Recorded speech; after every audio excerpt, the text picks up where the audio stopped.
नमस्कार दोस्तों, general lines में आप सभी का स्वागत है।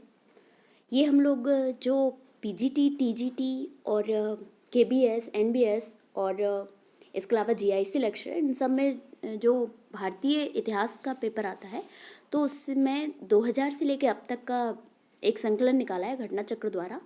तो उसके जो प्रीवियस ईयर पेपर के क्वेश्चंस हैं उनका ये वीडियो है। और इससे पहले भी हम लोग इसका जो पहले का सेगमेंट था पाषाणकाल, उसका वीडियो हम लोग बना चुके हैं। तो आप लोग हमारे चैनल को सब्सक्राइब करिए और ताकि आगामी वीडियो भी जो इसके बनाए जाएंगे वो भी मिलें, और जो प्रीवियस भी जो हम लोग बना चुके हैं वीडियो वो भी आप देख सकें। और हमारे चैनल को शेयर भी करिए, सब्सक्राइब करिए। अच्छा, मैंने शायद पिछली वीडियो में इसका यूथ कंपटीशन कहा था, लेकिन ये घटना चक्र द्वारा जो प्रीवियस ईयर की सीरीज़ निकाली है ये वो है। ठीक है, तो आज से हम लोग सैंधव सभ्यता स्टार्ट करेंगे। तो पहला क्वेश्चन क्या है? हड़प्पा संस्कृति के विध्वंस के लिए आर्य आक्रमण के सिद्धांत का प्रतिपादन किसने किया? आर्य आक्रमण किसने बोला था? तो व्हीलर ने बोला था। मार्टिन व्हीलर ने क्या बोला था कि आर्य आक्रमण हुआ, इस कारण हड़प्पा सभ्यता का विध्वंस हुआ था। तो क्या है? हड़प्पा संस्कृति के विध्वंस के लिए आर्य आक्रमण के सिद्धांत का प्रतिपादन मार्टिमर व्हीलर ने किया। गार्डन चाइल्ड, स्टुअर्ट पिगर्ट जैसे अन्य विद्वानों ने इस सिद्धांत का समर्थन किया है। चाइल्ड और स्टुअर्ट पिगर्ट ने। इनके अनुसार पुरातत्व संबंधी अवशेषों से यह निश्चित संकेत मिलते हैं कि मोहनजोदड़ो को लूटा गया। ऋग्वेद में उल्लिखित पुरंदर या हरि यूपिया शब्दों से भी इस सिद्धांत को बल मिला है। ठीक है, नेक्स्ट क्वेश्चन है, मिट्टी की प्राचीन कालीन 274 मोहरें किस पुरास्थल के उत्खनन से प्राप्त हुई हैं? तो ये वसाण से प्राप्त हुई हैं। कहाँ से? वसाण से। तो ये कहाँ पे है? जो प्राचीन वैशाली है, मिट्टी की प्राचीन कालीन 274 मोहरें बसाण प्राचीन वैशाली से उत्खनन में प्राप्त हुई हैं। इतिहास लेखन में मोहरों का भी महत्वपूर्ण उपयोगिता रही है। थर्ड क्वेश्चन है, किस हड़प्पाई स्थल से एक मानव अस्थि पंजर के निकट एक बकरे का अस्थि पंजर प्राप्त हुआ है? तो कहाँ से प्राप्त हुआ है? मोहनजोदड़ो से प्राप्त हुआ है। मोहनजोदड़ो से प्राप्त हुआ है क्या? एक मानव अस्थि पंजर के निकट एक बकरे का अस्थि पंजर मोहनजोदड़ो हड़प्पाई स्थल से एक मानव अस्थि पंजर के निकट एक बकरे का अस्थि पंजर प्राप्त हुआ है। मोहनजोदड़ो से कांस्य की सजीव पशु मूर्तियों में भैंसा और भेड़ा की मूर्तियां हैं। मोहनजोदड़ो से कलश समाधान मिले हैं जिनमें पशुओं, मछलियों, चिड़ियों की कुछ हड्डियां, आभूषण, राख, कोयले तथा मृदभांड के टुकड़े आदि प्राप्त हुए हैं। मोहनजोदड़ो से 42 मानव कंकालों के साक्ष्य भी प्राप्त हुए हैं। ठीक है, नेक्स्ट क्वेश्चन है, निम्न हड़प्पाई स्थलों में निम्न में से किन में चावल की खेती के प्रमाण मिले हैं? तो कालीबंगा, लोथल, मोहनजोदड़ो, सुतकोतरा। तो कहाँ कहाँ मिले हैं? इसमें मिला है कालीबंगा और लोथल। यहाँ पे क्या मिले हैं? चावल के साक्ष्य मिले हैं। कालीबंगा कहाँ पे? राजस्थान में। और लोथल कहाँ? गुजरात में। तो इन दोनों से चावल के साक्ष्य मिले हैं। ये जीआईसी 2018 में आया था। ठीक है, कालीबंगा और लोथल निम्न हड़प्पाई स्थलों से चावल की खेती के प्रमाण मिले हैं, जबकि मोहनजोदड़ो सिंध प्रांत के लड़काना जिला पाकिस्तान से स्नानागार, अन्नागार, पुरोहित आवास और सूती कपड़े के साक्ष्य प्राप्त हुए। तो सूती कपड़े के साक्ष्य कहाँ से मिले हैं? मोहनजोदड़ो से। सुरकोतड़ा गुजरात के कच्छ जिले में स्थित से घोड़े के अस्थि पंजर के साक्ष्य व कलश समाधानों के साक्ष्य मिले। तो घोड़े के अगर साक्ष्य का आता है तो क्या आता है? सुरकोतड़ा आता है। क्या आता है? सुरकोटता। ठीक है, इसके बाद नेक्स्ट है, किस पुरास्थल से दुर्ग में 7 अग्निकुंड प्राप्त हुए हैं? तो 7 अग्निकुंड कहाँ? अग्निकुंड वैसे कालीबंगा में मिले हैं। तो 7 अग्निकुंड वाला जो आता है दुर्ग में 7 अग्निकुंड, ये कालीबंगा ही होगा इसका आंसर। क्या इसमें? कालीबंगा राजस्थान के गंगानगर, हनुमानगढ़ में जिले में स्थित है। यह सैंधव सभ्यता का एक महत्वपूर्ण पुरास्थल है। इसकी खोज वर्ष 1951 में अमलानंद घोष ने की थी। कालीबंगा की किसने की थी? घोष ने। ठीक है, और इसके पश्चिम दिशा में दुर्ग और पूर्वी दिशा में नगर क्षेत्र स्थित था। पश्चिम दिशा में दुर्ग और पूर्वी दिशा में नगर क्षेत्र। कालीबंगा में एक एक कुएं के समीप 7 आयताकार वेदियां एक पंक्ति में मिलती हैं तथा निचली बस्ती के अनेक घरों में भी अग्निवेदियां मिलती हैं। प्रमुख तथ्य क्या है? काली चूड़ियाँ प्राप्त हुई, इसलिए कालीबंगा का शायद कहा गया। अलंकृत ईंटों का प्रमाण है, ये बड़ा इंपॉर्टेंट है कि आता है कि अलंकृत ईंटों का प्रमाण कहाँ मिला है? तो ये अलंका में। जुते हुए खेत, ये भी कालीबंगा में मिले हैं। हवन कुंडों के प्रमाण, तो ये तो 3 तो बहुत ज़्यादा क्वेश्चन पूछे जाते हैं इसमें कि अलंकृत ईंटों का, जुते हुए खेत और हवन कुंडों का। इसके अलावा मिट्टी से बनी मोहरें, और देखिए भूकंप का प्राचीनतम प्रमाण जो मिला है ये भी कालीबंगा से मिला है। अग्नि पूजा के साक्ष्य हड़प्पा संस्कृति के किस स्थल से मिले हैं? तो अग्नि पूजा के अभी है कालीबंगा, ये वेदिका मिली है जो 7 वेदिका पाई जाती थी कुएं के बगल में। लोथल और कालीबंगा के पुरास्थलों से अग्निकुंड और यज्ञीय वेदियों के साक्ष्य मिले हैं। तो यहाँ दोनों से मिले हैं, लेकिन यहाँ पे लोथल नहीं था, केवल कालीबंगा था, तो कालीबंगा आएगा। ठीक है। हड़प्पन स्तर से पक्की मिट्टी का पैमाना प्रतिवेदित है, तो कहाँ से? कालीबंगा से है मिट्टी का पैमाना। ठीक है। क्या है? कालीबंगन में इंजीनियरिंग व्यवसाय से संबंधित बहुत सी वस्तुएं पाई गई हैं। इनमें प्रमुख हैं कच्ची टेराकोटा, लैब पैमाना, क्रूड टेराकोटा, लेंथ स्केल, रेत घड़ी, आवर ग्लास, स्पूल और अन्य मापक। ठीक है। रेखीय मापन के लिए हाथी दांत का पैमाना प्राप्त हुआ है, तो ये लोथल से प्राप्त हुआ है। हाथी दांत का है, बिल्कुल आप लोथल लगा देना। ठीक है।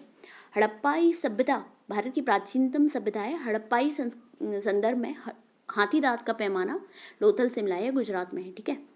नेक्स्ट है निम्नलिखित हड़प्पाई स्थलों में कहाँ से मजदूरों के मकानों के अवशेष प्राप्त हुए हैं? तो ये हड़प्पा से प्राप्त हुए हैं। हड़प्पा से क्या हुए हैं? मजदूरों के मकानों के अवशेष। हड़प्पा के अवशेषों में दुर्ग, रक्षा प्राचीर, निवास गृह, श्रमिक वर्ग, चबूतरे, अन्नागार महत्वपूर्ण है। हड़प्पा में मोहनजोदड़ो के समान विशाल भवनों के अवशेष नहीं मिलते हैं। नगर की रक्षा के लिए पश्चिम की ओर एक दुर्ग का निर्माण किया गया था। दुर्ग के उत्तर में स्थित 6.1 मीटर ऊंचे एक टीले की खुदाई से भवनों के अवशेष मिले हैं। इनकी 2 भिन्न पंक्तियां हैं। उत्तरी पंक्ति में 7, दक्षिण पंक्ति में 8 ग्रहों के अवशेष मिले हैं। घरों के आकार प्रकार से स्पष्ट होता है कि ये घर श्रमिक वर्ग के रहे होंगे। नेक्स्ट क्वेश्चन, निम्नलिखित हड़प्पा कालीन स्थलों में से किसमें नाली के निर्माण की लकड़ी का प्रयोग किया गया है? तो ये कालीबंगा में किया गया है। कालीबंगा में क्या किया गया है? नाली के निर्माण में लकड़ी का प्रयोग। ठीक है। लकड़ी को कुरेद कर नाली बनाने का साक्ष्य केवल कालीबंगा में ही मिलता है। देखिए इंपॉर्टेंट है कि केवल कालीबंगा में मिलता है इसका। ठीक है। तो ये जब कहीं पे एक यूनिक हो जाए ना, स्थानिक हो जाता है, तो वो इम्पोर्टेंट हो जाती है। तो कालीबंगा से ही लकड़ी को कुरेद कर नाली बनाने का साक्ष्य मिला है। कालीबंगा से ही बेलनाकार तंदूर, अलंकृत ईंटें, तांबे की बनी चूड़ियाँ, पत्थर के सिलवट्टे, जुते हुए खेत और काली चूड़ियाँ भी मिली हैं, और मिट्टी के खिलौना, गाड़ी के पहिए आदि प्राप्त हुए हैं। नेक्स्ट है, एक मुद्रा पर एक व्यक्ति बाघ से लड़ता हुआ अंकित है। यह किस हड़प्पन स्थल से प्राप्त हुई है? बाघ से लड़ता हुआ, तो ये कहाँ हुआ है? मोहनजोदड़ो से प्राप्त हुई है। ठीक है। क्या है इसमें? सिंधी भाषा में मोहनजोदड़ो का शाब्दिक अर्थ है मृतकों का टीला। सिंध प्रांत के लरकाना जिले में सिंधु नदी के दाहिने तट पर स्थित मोहनजोदड़ो की सर्वप्रथम खोज राखलदास बनर्जी ने 1922 में किया था, और 1921 में किसका हुआ था? हड़प्पा का। ठीक है। यहाँ प्राप्त मुद्रा पर एक व्यक्ति बाघ से लड़ता हुआ अंकित किया गया है। ठीक है। तो नेक्स्ट है, अधोलिखित में किस पुरास्थल से मिट्टी के रथ का नमूना प्राप्त हुआ? तो मिट्टी का रथ कहाँ से मिला है? राखीगढ़ी से मिला है। कहाँ से मिला है? राखीगढ़ी से, हरियाणा। क्या है? राखीगढ़ी नामक पुरास्थल हरियाणा के जींद जिले में स्थित है। यह हड़प्पा सभ्यता से संबंधित प्राचीन स्थल है। यहाँ से मिट्टी के रथ का नमूना प्राप्त हुआ है। समाधि एच का संबंध हड़प्पा संस्कृति के किस स्थल से है? तो हड़प्पा से। किसे? हड़प्पा से। ठीक है। समाधि एच का संबंध हड़प्पा के सामान्य आवास क्षेत्र के दक्षिण में एक कब्रिस्तान प्राप्त हुआ है, जिसे समाधि R37 नाम दिया गया। वर्ष 1934 के उत्खनन कार्य के दौरान एक अन्य समाधि मिली थी, जिसे समाधि एच का नाम दिया गया है। सिंधु घाटी के आवासीय क्षेत्र में निम्नलिखित में से कौन सा आरोहण क्रम सही है? तो इसमें कौन सा सही है? आवासीय क्षेत्र में तो हड़प्पा, मोहनजोदड़ो, फिर धौलावीरा। ठीक है। क्या है इसमें? हड़प्पा सबसे पहले वर्ष 1921 में खोजा गया, तो सबसे पहले आएगा। इसके खोजकर्ता दयाराम साहिनी थे। मोहनजोदड़ो 1922 में राखलदास बनर्जी द्वारा खोजा गया। R.D. बनर्जी, राखलदास बनर्जी भारतीय पुरातत्व विभाग के अधिकारी थे। धौलावीरा को वर्ष 1967-68 में जगपति जोशी जी द्वारा खोजा गया। अतः विकल्प ए सही उत्तर है। यद्यपि क्षेत्रफल के आधार पर इसका अवरोही क्रम मोहनजोदड़ो, हड़प्पा और धौलावीरा है। मतलब सबसे बड़ा कौन सा है? मोहनजोदड़ो है, फिर हड़प्पा है और फिर धौलावीरा है। ठीक है। नेक्स्ट है, ताम्रनिधियाँ आर्यों की कर्तव्य है। यह किसका कथन है? ये गैलर्न का है कथन।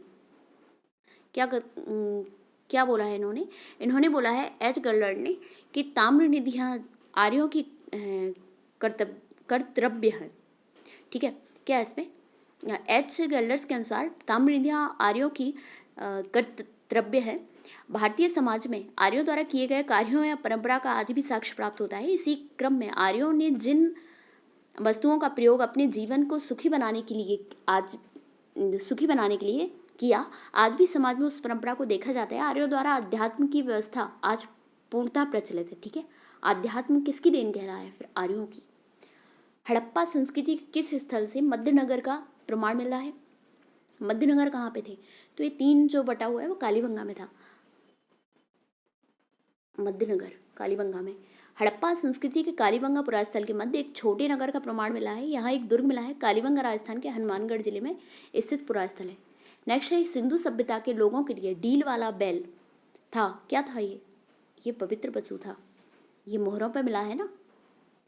ठीक है, सैंधव धर्म के विषय में लिखित साक्ष्यों का पूर्वाभाव है। केवल पुरातात्विक साक्ष्यों के आधार पर इसका अनुमान लगाया जा सकता है। सैंधव सभ्यता के अनेक पुरास्थलों से प्राप्त मोहरों, मुद्रांकनों, ताम्रपट्टों आदि पर डील वाला बैल अंकित है। इसी आधार पर विद्वानों ने निष्कर्ष निकाला है कि सिंधु सभ्यता के लोगों के लिए यह एक पवित्र पशु था। अन्य महत्वपूर्ण तथ्य क्या है? मार्शल के अनुसार पशुओं की पूजा शक्ति के प्रतीक के रूप में होती रही होगी।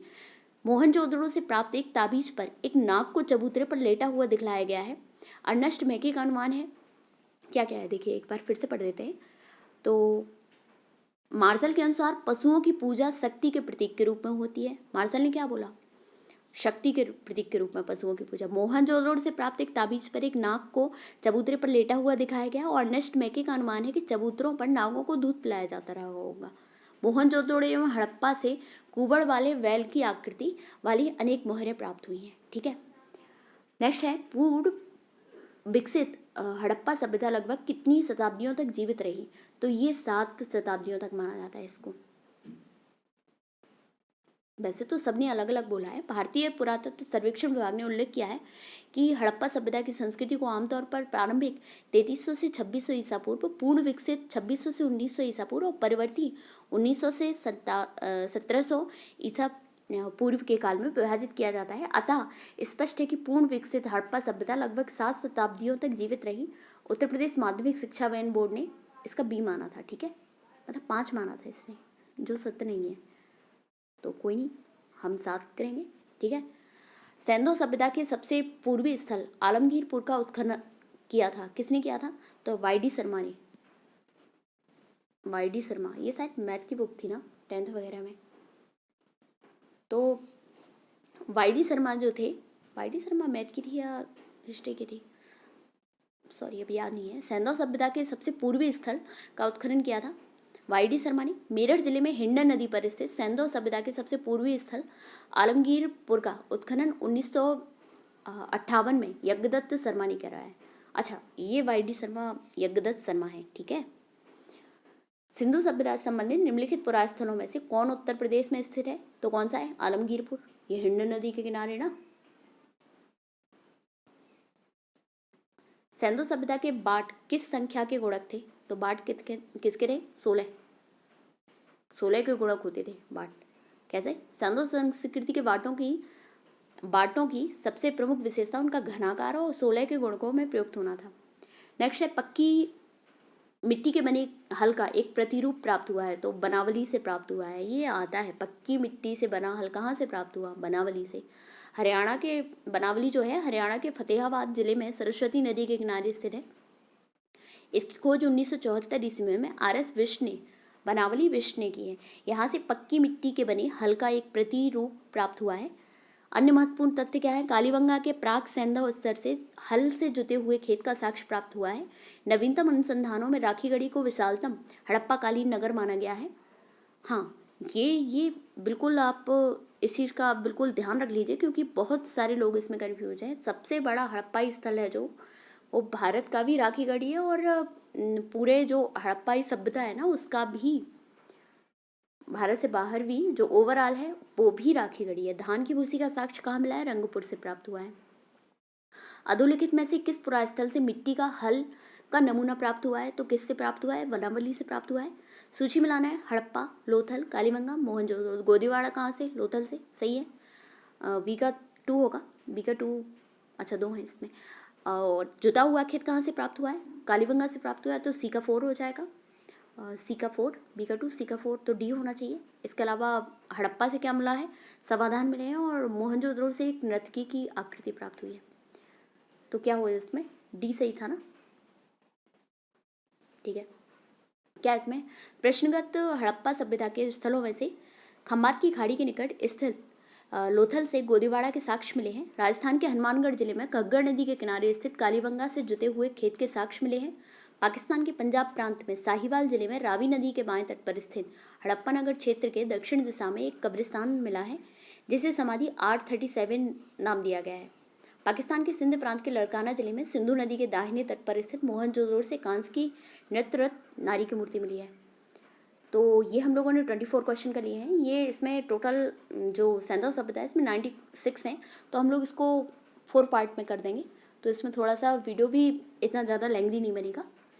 तो और नेक्स्ट वीडियो में हम लोग 25 से स्टार्ट करेंगे। बाकी आपको हमारा वीडियो अच्छा लगा है तो उसे लाइक करिए, सब्सक्राइब करिए और शेयर करिए, ताकि और लोगों तक पहुँचे। और अगर आपको यूजीसी नेट पेपर 1 के प्रीवियस ईयर पेपर चाहिए है, या फिर घटना चक्र का जो हिस्ट्री का जो पूर्वालोकन वाला है वो चाहिए, तो उसके भी हम लोगों ने वीडियो बना रखे हैं, तो आप लोग हमारे चैनल पर देख सकते हैं। धन्यवाद।